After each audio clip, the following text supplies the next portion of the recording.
நான் கட்டின தாலியை கழட்டுன்னு சொன்னேன். ஏங்க இப்படி எல்லாம் பேசுறீங்க? நான் தெருக்கிட்ட பேசுறேன், நீங்க கொஞ்சம் பொறுமையா இருங்க. தெருக்கிட்ட போய் பேசி கிழிச்சிடுவேன். அத்தனை பேருக்கு முன்னாடி என்ன அடிச்சிருக்கா, இவ தனியா போய் பேசி கிழிக்க போறாளாம். கழட்டி தாலி.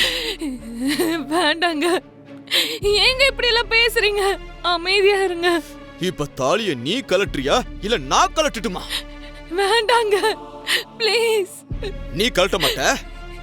சரி, அப்ப இந்த தாலியோட இந்த வீட்ல வாழ வெட்டியா கடந்து சாவு. அதாண்டி உன்னோட தலையெழுத்து. நான் இந்த வீட்ல இருக்க மாட்டேன். நான் வீட்டை விட்டு கிளம்புறேன். ஏங்க எங்க போறீங்க? மானராசம் இருக்கிறவன் எப்படி இந்த வீட்ல இருக்க முடியும்? என்னால எப்படி இருக்க முடியும்? நான் இந்த வீட்ல இருக்க மாட்டேன்டி.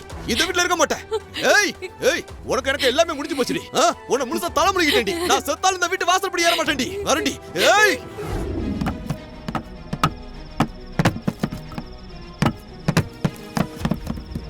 மாப்ள மாப்ள கொஞ்சம் பொறுமையா இருங்க மாப்ள. என்ன பொறுமையா இருக்குது? தயவு செஞ்சு கொஞ்சம் பொறுமையா இருங்க மாப்ள. மாப்ளைக்கு மரியாதை தர துப்பு இல்ல? 9 ஜோடி கல்யாணம் வைக்க போறீங்களா? ஐயோ மாப்ள, கல்யாணமா? மாப்ள சொன்னா கேளுங்க. வீட்டுக்குள்ள வாங்க மாப்ள, பேசிக்கலாம். வீட்டுக்குள்ள வரணுமா? இந்த வீட்டுக்குள்ள காலடி எடுத்து வச்சவங்க நீங்க கால்ல போட்டுக்கீங்க செருப்பு, அதை எடுத்து நடிங்க. மாப்ள வீட்டுக்குள்ள மாப்ள சொன்னா கேளுங்க மாப்ள. வாங்க இருக்கவங்க எல்லாரும் மாப்ள. ராஸ்கல் என்னெல்லாம் பண்ணிட்டு போறான்?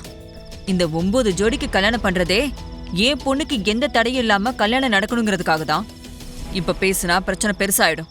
என் பொண்ணு கல்யாணம் நல்லபடியா முடியட்டும், அப்புறம் இருக்கு இவனுக்கு.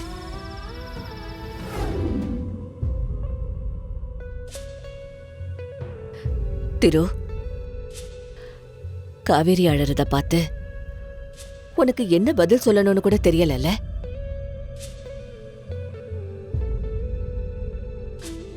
ஒரு குடும்பம்ன்றது சாதாரண விஷயம் இல்ல. ஒரு குடும்பத்தை கட்டி காப்பாத்துறது ஆபீஸ் நடத்துறத விட பெரிய கஷ்டம்.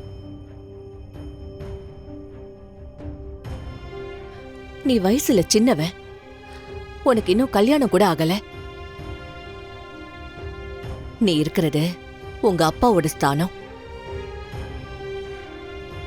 இப்போ உன்கிட்ட காவேரி பேச வந்தால, வந்த உடனே உன்கிட்ட எப்படிடா என் புருஷனை அடிக்கலான்னு உன் சட்டையை பிடிச்சு கேள்வி கேட்டிருக்கலாம்ல. ஆனா அவ அப்படி கேட்டாளா? கேட்கல. எதுக்காக கேட்கல? நீ கொஞ்சம் யோசிச்சு பாரு. உங்க அப்பா ஸ்தானத்துல இருக்கிற உன்கிட்ட ஒரு மக கேக்குற மாதிரி அவ கேட்டுட்டு போறா. காசு பணம் போனா நம்மளால சம்பாதிச்சுக்க முடியும். ஆனா குடும்பம் உடைஞ்சிட்டா அத கடைசி வரைக்கும் ஒட்ட வைக்கிறது ரொம்ப கஷ்டம் திரு. குடும்பம்னா எல்லாமே தான் இருக்கும். உனக்கு கோபம் வரும், ஆத்திரம் வரும், எல்லாத்தையும் பொறுத்துக்கிட்டு தான் நீ போகணும். 25 வருஷமா இது எல்லாத்தையும் தாங்கிக்கிட்டு தான் உன்னை இந்த வீட்ல வளர்த்த. நீயும் அப்படிதான் இருக்கணும் திரு. அதுதான் உங்க அப்பாவுக்கு நீ செய்யற மரியாதை. நீங்க சொல்றது எல்லாமே சரிதாம்மா. ஆனா அவர் உங்களை தப்பா பேசும்போது என்னால எப்படிமா பார்த்துக்கிட்டு பொறுமையா இருக்க முடியும்? இருக்கணும். குடும்பம் ஒத்துமையா இருக்கணுங்கிறதுக்காக நீ பொறுமையா தான் இருக்கணும். அவசரப்பட்டு கையை நீட்டுறது ரொம்ப ஈஸி. அதை யாரு வேணாலும் பண்ணலாம். ஆனா நீ அப்படிப்பட்ட ஒருத்தனா இருக்கவே கூடாது. இவர் ஃபோன் பண்ணியும் அவர் ஃபோன் எடுக்கல. காவேரி அக்காவும் அழுதுட்டே இருக்காங்க. அந்த மனுஷன் வீட்டுக்கு வர வரைக்கும் இந்த பிரச்சனை ஓயாது போல இருக்கே. அவர் எங்க போயிருப்பாருன்னு எனக்கு தெரியும்.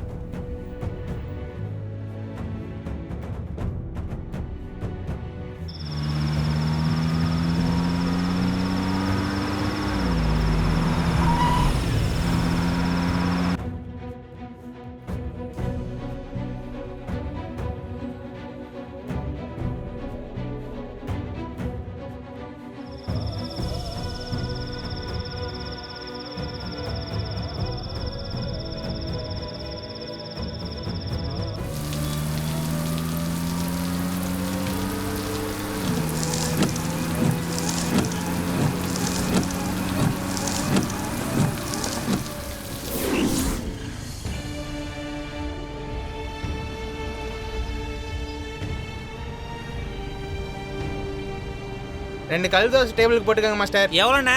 தம்பி 120 ரூபாப்பா.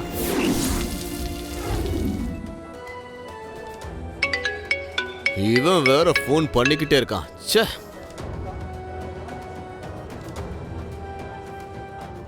என்ன அப்படி பாக்குறீங்க? இவ எப்படி கரெக்டா இங்க வந்தான்னா நீங்க இங்கதான் இருப்பீங்கன்னு எனக்கு தெரியும். அங்க அவ்ளோ பெரிய பிரச்சனை பண்ணிட்டு இங்க வந்து சாதாரணமா உட்கார்ந்துட்டு இருக்கீங்க. முதல்ல எந்திரிச்சு வீட்டுக்கு வாங்க. என்ன சொன்ன? நான் வீட்டுக்கு வரணுமா? அதுவும் அந்த வீட்டுக்கு? வீட்டு மாப்பிள்ளன் கூட பார்க்காம அந்த அடி அடிச்சு துரத்தி இருக்கான். அந்த வீட்டுக்கு வர சொல்ற? மானரோசம் இல்லாதவன் தான் அந்த வீட்டுக்கு வருவான். பாரு எப்படி அடிச்சிருக்கான்னு பாரு. இந்த மனுஷனாவது கால் வைப்பான அந்த வீட்டுக்குள்ள? கூப்பிட வந்திருக்கான். என்ன அடிச்சு சட்டையை கிழிச்சிருக்கான். எப்பவும் உங்களை பத்தி மட்டும்தான் யோசிப்பீங்களா? அங்க காவேரி அக்கா உங்களை நினைச்சு அழுதுட்டு இருக்காங்க. அவங்கள பத்தி எல்லாம் நினைச்சு பார்க்க மாட்டீங்களா? அலட்டும், நல்லா அலட்டும், காலத்துக்கு உட்காந்து அலட்டும். அப்பதான் அந்த குடும்பத்துல இருக்கிறவங்களுக்கு எல்லாம் புத்தி வரும். இப்போ நீங்க வீட்டுக்கு வர போறீங்களா இல்லையா? ஏய், நீயே அந்த வீட்டு வேலைக்காரி. நீ என்ன இங்க வந்து கூப்பிட்டுக்கிட்டு இருக்க? ஆமா, நான் அந்த வீட்டு வேலைக்காரி தான். ஆனா நியாயத்தை யார் வேணாலும் கேட்கலாம். இந்த நியாயம் தர்மம் பேசுறவள என்கிட்ட வச்சுக்காத. நானே செம்ம காண்ட்ல இருக்கேன். பேசாம போயிடு. நீங்க எவ்வளவு கோவத்துல வேணாலும் இருந்துக்கோங்க. எனக்கு அதெல்லாம் பிரச்சனையே கிடையாது. இப்போ நீங்க வீட்டுக்கு வரணும், அவ்வளவுதான். ஓ, கலெக்டர் அம்மா ஆர்டர் போட்டாங்கடா.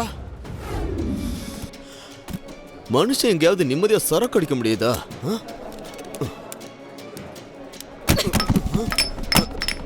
ஏய், பொண்ணு, இந்த பயமுறுத்துற வேலையெல்லாம் என்கிட்ட வச்சுக்காதீங்க. கடைசியா கேக்குறேன், இப்ப வர முடியுமா முடியாதா? முடியாது. நீங்க மட்டும் இப்ப வரல. என்ன என்ன என்ன குரலை உயர்த்துற? என்ன மிரட்டியா? என்ன? பொறுமையா சொல்லும் போதே வந்துட்டா உங்களுக்கு நல்லது இல்ல? நான் என்ன செய்யணுமோ அதை செய்வேன். என்ன பண்ணுவ? இல்ல என்ன பண்ணுவ? ஒரே ஒரு போன் போட்டா போதும், 5 வருஷம் உள்ள வச்சிருவாங்க. வளையல் கேஸ் ஞாபகம் இருக்கா?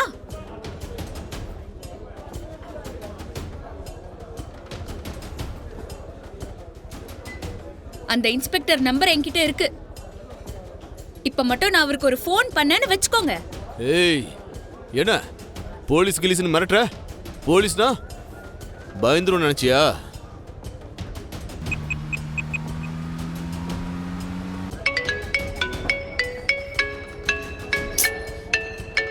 இவன் வேற போன் பண்ணிக்கிட்டே இருக்கான். ச்சே. அவர் போன் பண்ணிட்டே இருக்காரு, நீங்க எடுக்காம இருக்கீங்க. முதல்ல போன் எடுத்து பேசுங்க. அதெல்லாம் முடியாது. நீங்க மட்டும் நான் சொல்ற மாதிரி செய்யல, நான் இப்பவே போலீஸ்க்கு போன் பண்ணிடுவேன்.